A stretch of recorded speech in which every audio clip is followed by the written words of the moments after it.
Now let's consider the 10 things that causes divorce in marriages.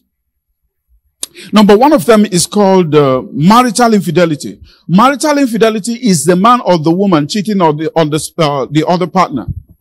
Marital infidelity is major cause of divorce. As a matter of fact, this is one of the major causes of divorce as endorsed by the law of Moses. Marital infidelity is one of the causes of divorce endorsed by the law of Moses. Let me not say endorsed by God. Because even Jesus himself said that Moses gave you. He didn't say I did. Moses gave you according to the wickedness of your heart, the hardness of your heart.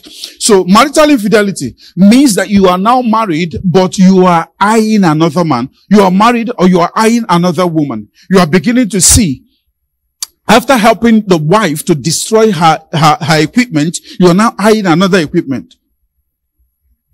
Helping the man to destroy him, you're eyeing another man.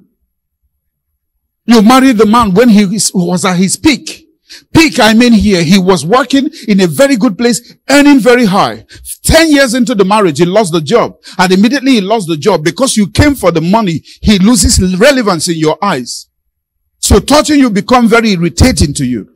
And suddenly, you are into the highest bidder. So, it causes divorce in marriage. And once a man notices it, sometimes, I must be sincere with you, women manage this better than men. A woman will know clearly that the husband is cheating and keep quiet.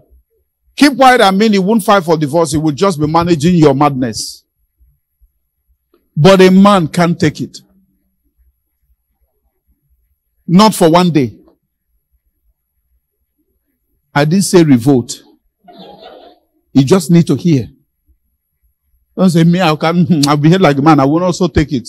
My dear, if you don't take it, now you go still go. Praise God. Now you go. Praise. But just keep it that way. So, infidelity in any form of it is not good, it's evil.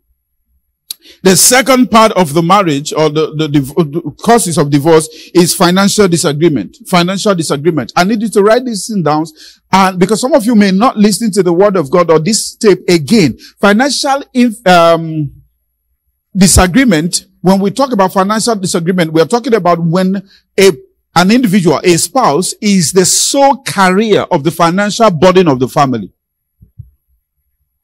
You are the sole carrier of the financial burden of the family. The man is the one who pays rent. The man is the one who pays school fees. The man is the one who clothes you. The man is the one who pays NEPA bill, lesson fee. The man is the one who changes tire. The man is the one who fuels the car.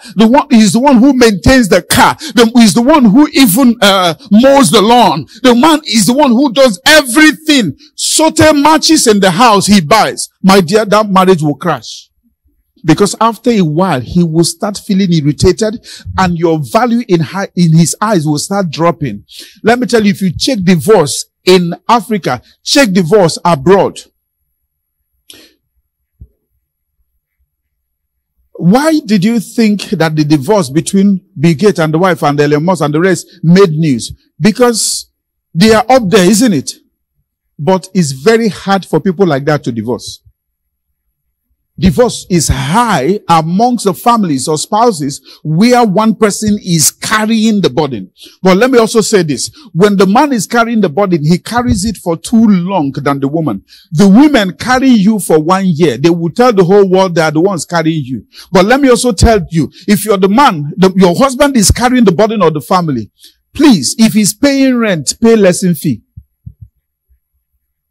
If he's paying school fees, pay NEPA bill.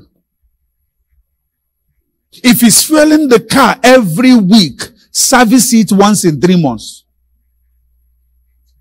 Don't say, is he not the man? Is he not the man?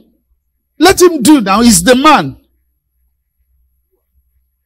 Your relevance will die in his hands. As long as you're in marriage and you're not bringing value to the table, you die. And let me tell you what is death in the eyes of the man. When value is not coming on the table for the man, you will begin to lose your shape. By that I mean your shape will no longer be attractive to him. Because he's seeing you from the eyes of value. And when he sees you from the eyes of value, that figure is as empty as an empty drum. Psyche of a man. If it's the woman that is carrying the burden, the wife carries the burden, it's very hard for that marriage to last. Reason is that you will talk and talk and talk. The man becomes an errand boy in the house. Maybe the man was even carrying the burden, and after a while something went wrong with his business or with his career. And then the man goes down. The first 3 years of that, and the woman is carrying it. You can't even tell that woman to give you this or give you that. No. You tell you, honey, because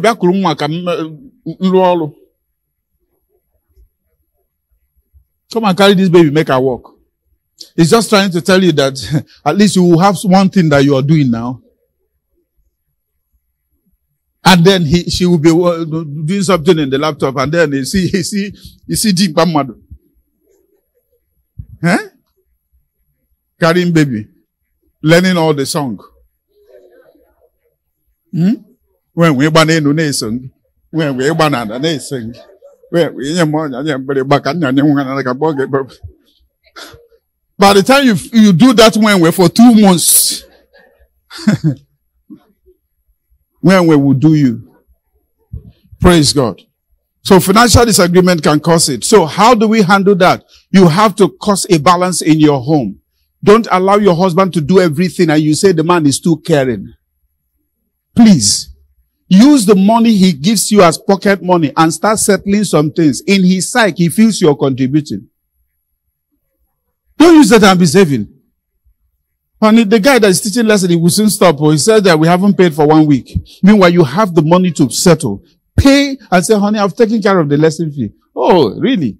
Yes. Meanwhile, it's still his money that you're using, taking care of it. But what it means is that you deprive yourself of that amount of money from your allowance that month just to make sure you take away the burden from him. So be wise.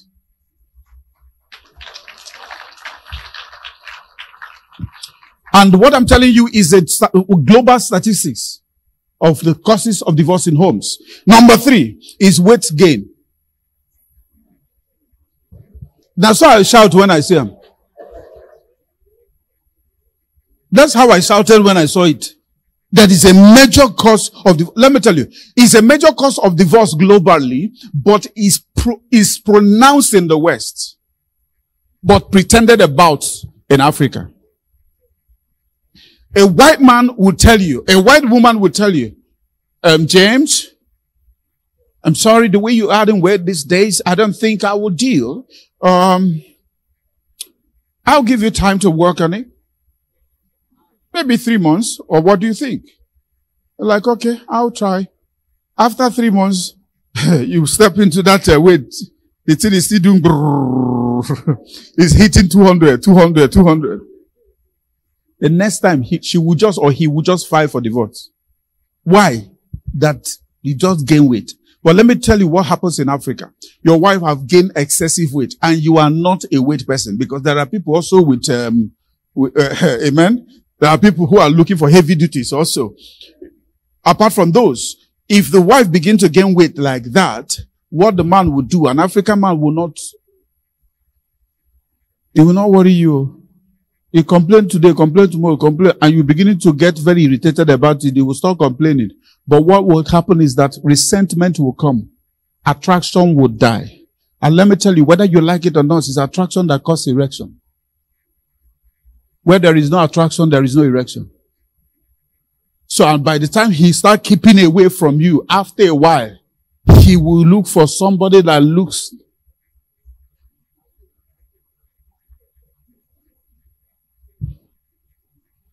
So ladies, when you meet the man, and the man says, I love, because women ask that question a lot. Why do you like me? You cannot be close to a woman for 3 months and she won't ask you, except she's not a woman. It's an expected question. Let me ask you.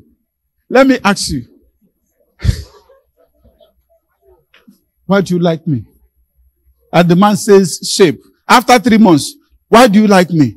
And you keep mentioning shape. And the man has mentioned shape 4 times in that 1 year marriage. My dear, in that 1 year of relationship, when you get married, don't play with that shape. Don't play with it. Don't just lose guard and begin to turn to Michelin. Don't try it. Don't try it. You are killing his core. You are killing his core. You are killing his core. And what does that weight gain do? Is attraction, resentment. Resentment.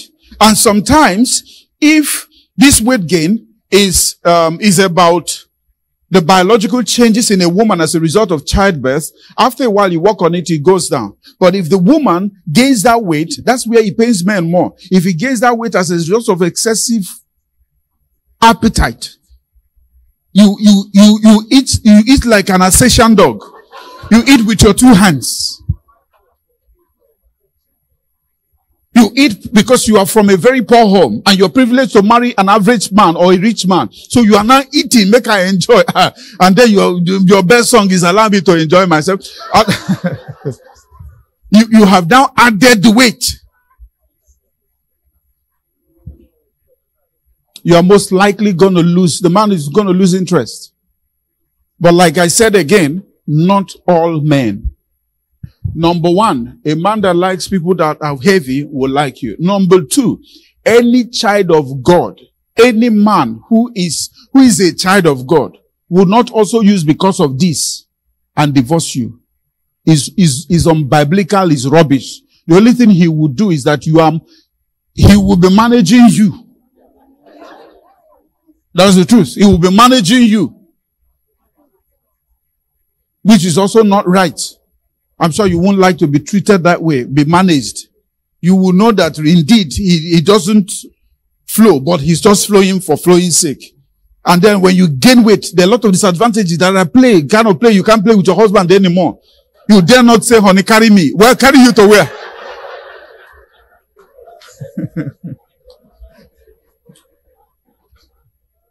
No, you can't. You can't. Dare not say. For where now? You can only push me. Praise God. All right. Number 1. Number 4. Number 4 is lack of intimacy. Lack of intimacy. When we talk about lack of intimacy, we are not only talking about lack of sexual intimacy, we are also talking about lack of emotional intimacy. Because when we talk about intimacy, the first thing that comes to mind is sexual intimacy, which is really not it. That's number 1, yes. But we have emotional intimacy. You must be intimate with your spouse. You must connect. Once there is no connect emotionally, once there is no connect sexually, there will become struggle. Struggle comes naturally. So, one of the things that you are advised to do as a marriage counselor, you are advised women, again, I warn you, women, please let sex not be an instrument to get at your husband. The more you deprive him of sex, what you're doing is that you are creating resentment without knowing. Because sex is one of the tools in marriage to create bonding and intimacy. But no, you didn't buy what I said you should buy. Why did you every time you're touching me? Be very careful. You are killing the marriage without knowing.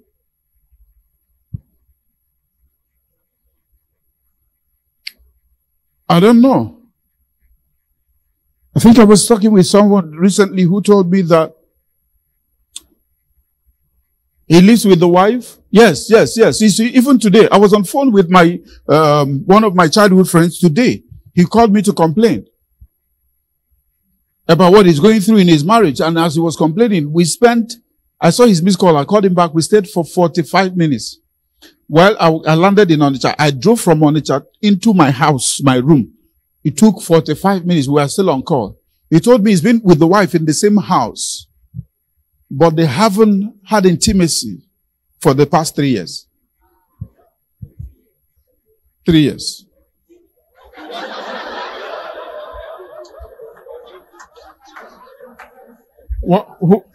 What's that? Praise God. Now, the young man is a Christian. He's a Christian of high repute. So he's not the kind of person that will ever step out to go and look for anybody. He will not. But what has happened is that because that intimacy does not exist, they are just cohabiting. And one of the things he told me is that every time I look for outside work, because once there is no intimacy, there is no peace. Once there is no peace, there is no joy. Irritation comes. So he is living in his house with a woman and they are not intimately together. So he's not happy. His home doesn't give him joy. I don't want to go into the details of what brought them to that level. But one of the things, I have said it before, I have to, will I treat this again? No. One of the things you must know, women. You know, when I talk women, the reason is because most times, you people, unfortunately, are the ones that suffer these things more. So, if you help yourselves, you will help the men. Are you getting me? It's very hard for a woman to be intimate with you. Especially when the woman is a married woman. It's very hard to generate intimacy for a different man. Okay, so one of the complaints is the dirtiness of the woman. One. Second complaint is the dirtiness of the environment. Women, I am kneeling to beg you. A man, most men, generate their attraction, sexual attraction, from their environment. If a man walks into his house and everywhere is scattered, even though he had in mind when he was coming, wait till I go do this woman, wait till I go do this one. Once he enters that environment, see, remaining there here, yesterday's soup there, the other one there, that thing dies immediately. That's the way there. It's only a man who came who has a little bit of dog genetics in him that will bypass all these things and still take an action very hard. But generally speaking, forgive me for that, it's just a joke. Okay, so, but generally speaking, dirty environment, because the guy has sent me videos before. Videos. Because every time he say, Pastor, if I tell you now, you will tell me that God hates divorce. Pastor, see, this video I'm doing now, this Gary you're seeing there is made last week. The Gary is like this. Covered up with, are you getting me? It's still in the pot. The mortar used in pounding this, not washed. Everywhere scattered. So when things are like that, intimacy will naturally die. I am glad to be your pastor. I am so glad. Reason is because you are young. You people are young. If we correct it, the next generation will enjoy life. Men hate dirtiness. Let me also put it the other way, but it's more on the other side. Some men are dirty. Are you getting me? It's just that women know how to endure us. They know how to. There are some men that can't be beside you. Their mouth smell like soccer pit.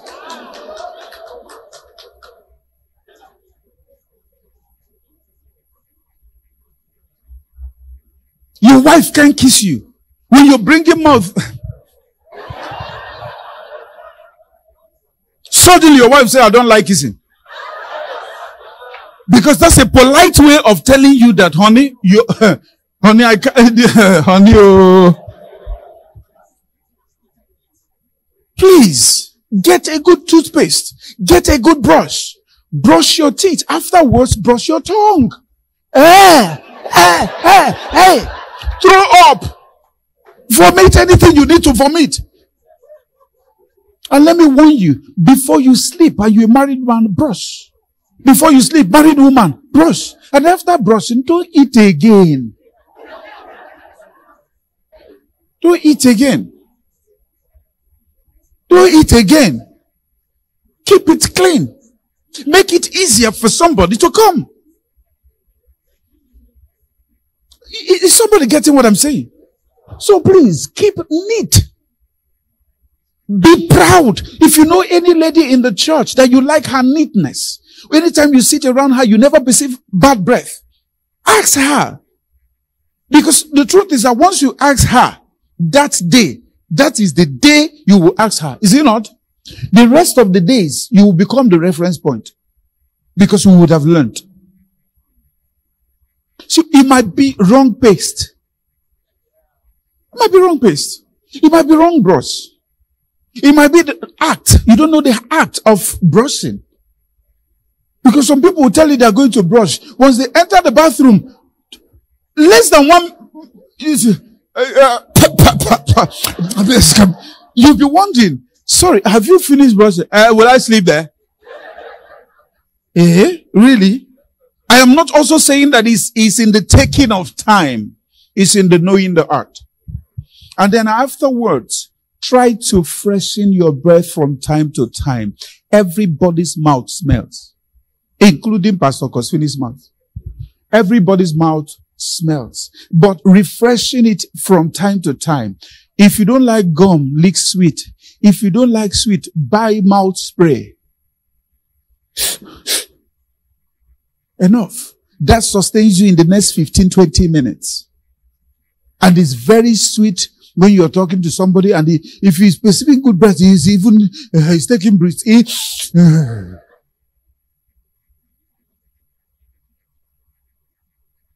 Men, can I give you a secret? Especially men that have this goatee. When you are done putting your perfume here, the last one, put it here and rub it this way.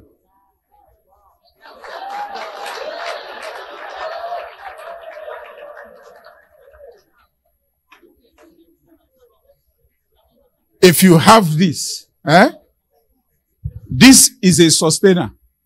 It can sustain the fragrance. And once you come close to the person, the one that is sustained here moves to the person immediately.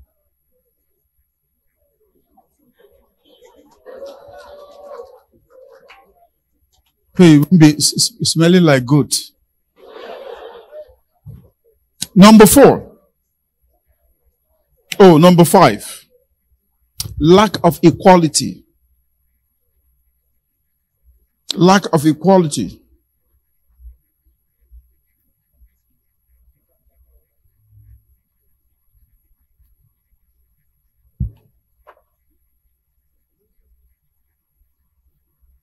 This is also like the first one, financial, what? Financial disagreement. This is like it also. But this also is all encompassing. It's a little bit about finance. It's also into when the other partner or the other spouse feels that he is the one not just taking financial burden, he's also the one taking the whole burden of the chores of the house. Your wife is the one that washes your clothes, washes her clothes, washes the children's clothes, irons your clothes, irons the children's clothes, irons her clothes, cooks in the kitchen, washes the dishes, does everything. My dear, after a while, she will start feeling so burdened and worn out. So that you are the man doesn't mean you can't cook sometimes. That you are the man doesn't mean you can't help wash plates sometimes. If you can't wash plates, get a dishwasher. And make it easier. If you can't wash clothes, get a washing machine and make it easier for her. So anyhow you have to help. Sometimes tell her to sit down. Let me enter kitchen. Make her show you something. You don't, when I used to be a good cook. My dear, cook nonsense and bring. She's the one that will tell you tomorrow, baby, don't cook again. Don't cook again. I've not recovered from the last cook. It was so sweet, So sweet. But make an effort. How do you think your wife will feel coming home one day and see her clothes on the line, washed by the husband? Now, let me tell you women too. Let me tell you, because when I talk this way, I talk that way. Do you know why men don't do it with you? Anytime a man does that, it becomes his job. That's the problem. Women don't know how to draw boundaries. Once the man does it first time, second time, third time, honey, my clothes now. Honey, my clothes now. And once that comes upon a man, men like to do things willfully. Once you make it a duty, his ego comes. He feels that you are sending him on an errand. Resistance will come. So it takes wisdom. If you want to make him to wash it again and again and again, when your clothes are packed up, say, honey, which soap do you even use in washing my clothes? I said, it's normal Premier now, or Lux. Honey, I don't believe you. Or do you know that clothes, do you know, even putting perfume is very hard for me now because they smell so nice. Honey, it's like you have a way of rinsing clothes. I mean, no, I leave it for you, honey. You are too much. A man will get sense, no say, you dey send them. But the way you came, before you come back tomorrow, if he didn't do it, he's the one that will apologize that, honey, I wasn't able to watch that, but tomorrow I'll do it. But most times people don't know how to do it because you carry the burden and wickedness that happen outside and enter the house and start talking anyhow. Marriage is the easiest thing if common sense is applied. Now, another point is number one. That is, lack of preparation is another cause of divorce. Lack of preparation. Most people get into marriage unprepared. My younger sister is now married. It's remaining me. So any food that says I'll go marry you, just jump into his hand. You're not prepared. Lack of preparation. Like that for man, like that for woman. Sometimes, especially in our culture, African culture, it's an unannounced law that the elders should marry first before the rest, isn't it? Okay. So sometimes you see a man who is not ready for marriage, even though he's 35 going to 40, and then he's not ready for marriage. And the younger brother at 25, 30 is already mature and ready and prepared for marriage. And the younger brother is saying, brother, marry now, make her marry. Instead of telling the guy, maintain your lane, marry. I'll even be your best man. Marry. You say, no, just give me 6 months, I'll marry. You just run into one accident. You know you are not ready. You're not prepared. So some people marry for others, marrying, not because they are ready to marry. They don't know what marriage is. So if you're not prepared, you are actually going to come out of the marriage. So before you get into marriage, prepare. Prepare. Emotional preparation, psychological preparation, because one of the things that we notice is that the first 2 years of an average marriage, there is always a regret from the man and the woman, like, who sent me? Who sent me? Chai, who sent me? One of the things you must know is that once you marry, your freedom is gone. Ladies, your freedom is gone. No man can stop me. You can't tell me where to go and how to go. No, I can go where I'm going to go. No, you can't go where you want to go. You have mortgaged your freedom under a leadership. So every movement must be permitted. If it's not permitted, trouble comes. Lack of preparation. Okay, different levels, blah, blah, blah, blah, blah. I can't do much about that again. Now, the number 7 is poor communication. Poor communication. Poor communication. This is one of the major causes of divorce in the 21st century marriages. Inability to communicate to your spouse the right way. You must not, one of the things you must not do in communication is that you must not yell. You must not nag. Nagging is not communication.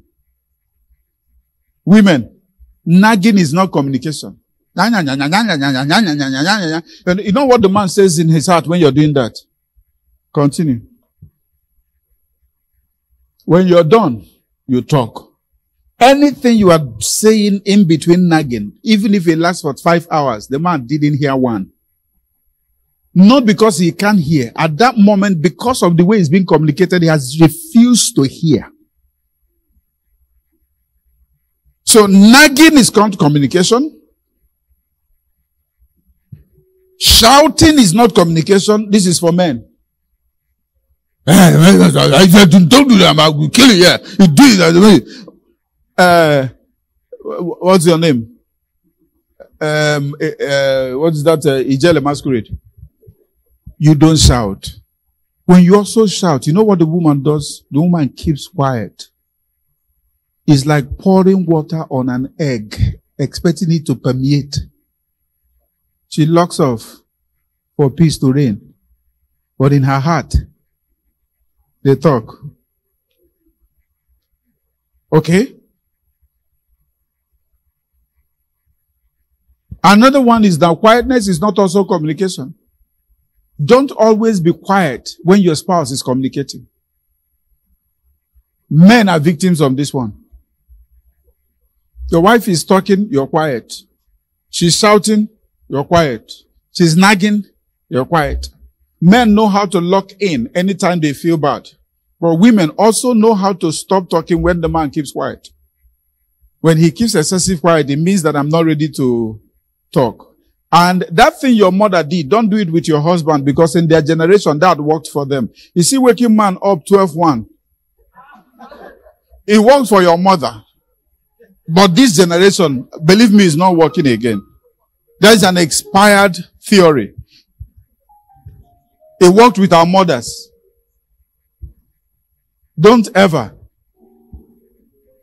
You're waiting. 2 of you went to bed by 9.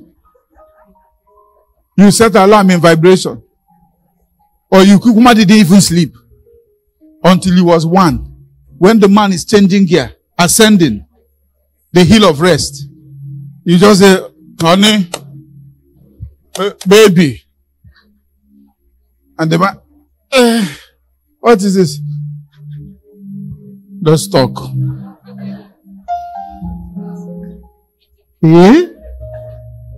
Talk when? Where? About what? Now. Hi. You will talk alone. So that also is not communication. So what do? We must learn to understand your partner's communication system. The way every man is communicated in a different way. Learn how your husband assimilates and hears you when you talk. Don't use what your friend said, that anytime I want my wife to understand, I know how I do it. If I don't shout at her, she doesn't understand. No. Learn how your wife understands and hears. We have different entities and we must learn to communicate with our spouse, otherwise we get into trouble communicating with our spouses. Alright? Another cause of divorce is addiction. When we talk about addiction, what comes to mind is alcohol. Another thing that comes to mind is drug. Another thing that comes to mind is sex. Another thing that comes to mind is pornography. Another one is gambling.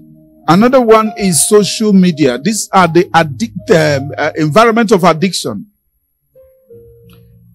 Sexual addiction causes divorce. Pornographic addiction causes divorce. How will that be? If we had time, I will explain. Gambling is an addiction. It causes divorce. Social media is the latest, where a woman will be on phone, the husband leaves for work, comes back in the evening, the woman is still in the same spot chatting. The only time she got up, for those who will get up, is to go and take her bath and return to that place. As she's chatting, Telemundo is on. So chatting with Telemundo, you will not know that the time is going.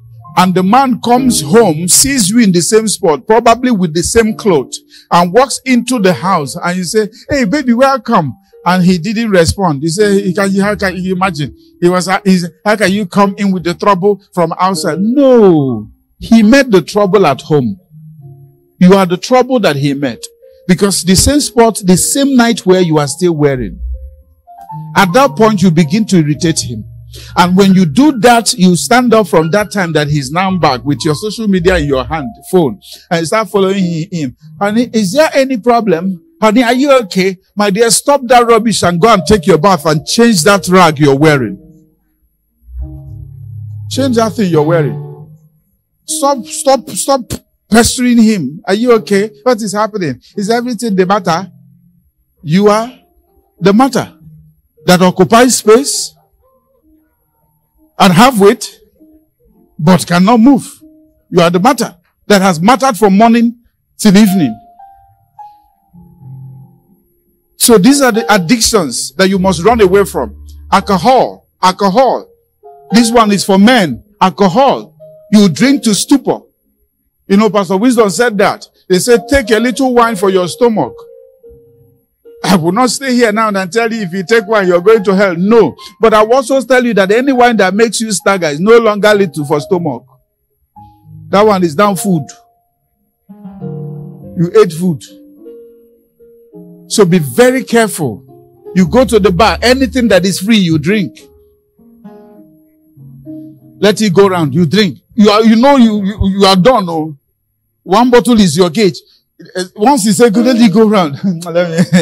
Again, let it go round. And there are people who are agents of hell.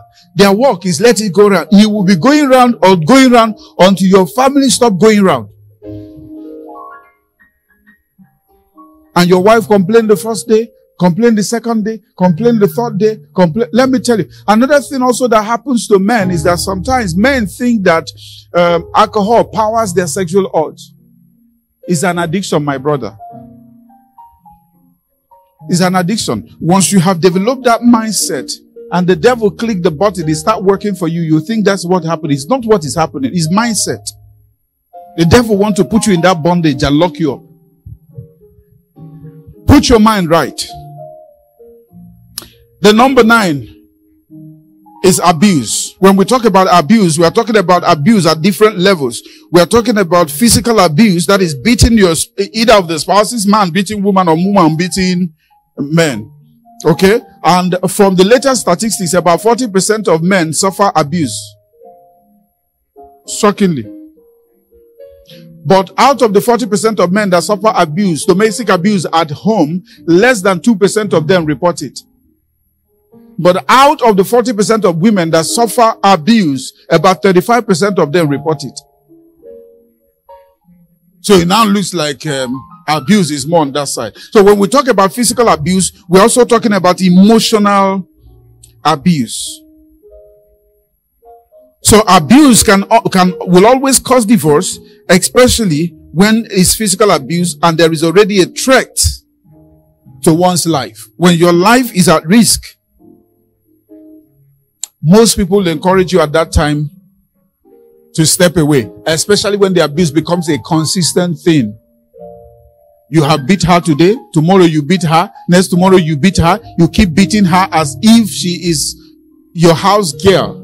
Then she may have no choice than to step out.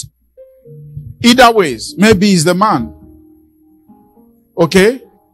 And one of the analysis we also made the other day is that physical abuse most times end at the point of physical abuse, which is more or less what the women suffer more. But emotional abuse, which the men suffer, lasts long. For the fact that you look at your husband and say, are you a man? You see that thing you did? As he's walking, he's feeling very empty. Are you a man? Are you a man? And coincidentally, the devil will set another stupid girl in the workplace who says, so if men come out, you will come out. Eh? That's what my wife said. And this girl is saying, sincerely, I'm not a man. So it lasts long in their mind. So when you're talking to him again, are you a man? It's ringing. So emotional abuse, psychological abuse, verbal abuse, these things are all abuse. And when it gets too much, one of the things it does is that it reduces the value of your spouse. It makes her or him see himself less than he should. And once that comes, inferiority complex comes, resentment comes, inability to do anything comes. And when you keep talking down on something, the thing will underperform. Now, for the men, it could be the way you talk to them. It could be other things that causes abuse also in marriages is that when a man is unemployed or when a man is lacking cash, it triggers abuse from the man. The man can do a transfer aggression on you. Any small thing irritates the man, because when a man is not in charge of his home financially, he gets irritated naturally. So anything irritates him. So he feels less than a man. So if you do anything that he could have said is enough, please don't do that again, he will slap you because he's trying to vent. So unemployment, lack of money could cause all those kind of abuse. So how do you handle it?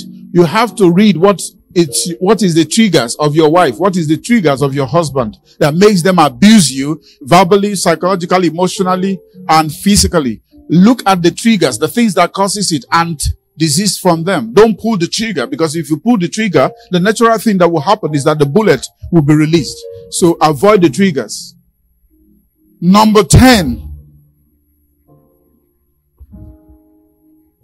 Difference in religion. Difference in religion. This also I will narrow down to the women. When you are telling a woman, be careful who you marry and be careful the religion the man is involved with, you say, no, don't worry. They said it's the same God we serve. I'm a Christian, but I can marry a Muslim. Is he not the same God? My brother, my sister is the same God. But when you get in, you say you will see the identity of the God well. Pastor, don't worry. The man loves me. It's not about Islam. He loves me. It's not about Buddha. He loves me. It's not about Hindu. He loves me. Not about. Let me tell you, when you guys stay together like that, no problem. He will be loving you. You'll be loving him. You'll be going to that your church. You'll be going to. But one of the things that will happen is that when a Muslim sets his marks towards the north to pray, and the wife is passing by, you can do that only for first 6 months or 1 year of that marriage. First, he will start telling you, and anytime I'm praying, don't come in that environment. Next, he will tell you, join me in prayer. You are my wife. Even if you don't know what I do, anything you see me do, you do. For peace to reign, you will do. They are beginning to talk to me badly in the mosque because my wife doesn't come to mosque. How can you be at home? You don't come. At least you go to church on Sunday. Be coming to mosque on Friday. You will follow. If you resist it, that's where divorce will come. And then before you know it, two of you will give birth to a child. And then where would the child go to? North or south? Before you know it, you tell the man that, but you promised me that I am free to go to church. You marry me. You deceived me. He said, yes, I promised you, but not my child. Go to your church, but my boy goes with me. My girl goes with me.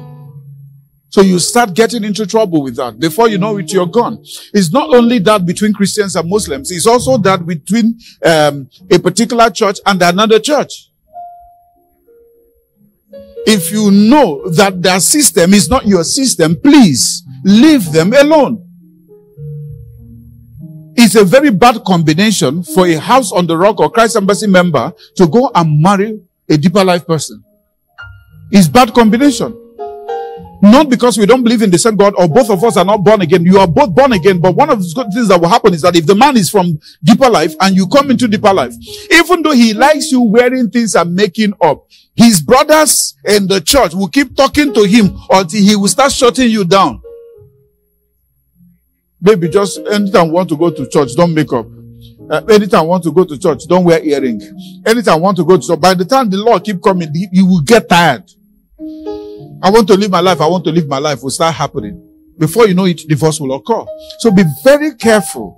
If you know the people of the same faith, of the same belief system, of the same doctrine, you flow with them. Don't, because you are lacking marriage or you're lacking husband, jump into the hand of a man who is from another religion. He's from Amok. He's from Ikanka. The religion of the sound and light of God. So you have to be very careful. So these are the things that causes divorce in marriage.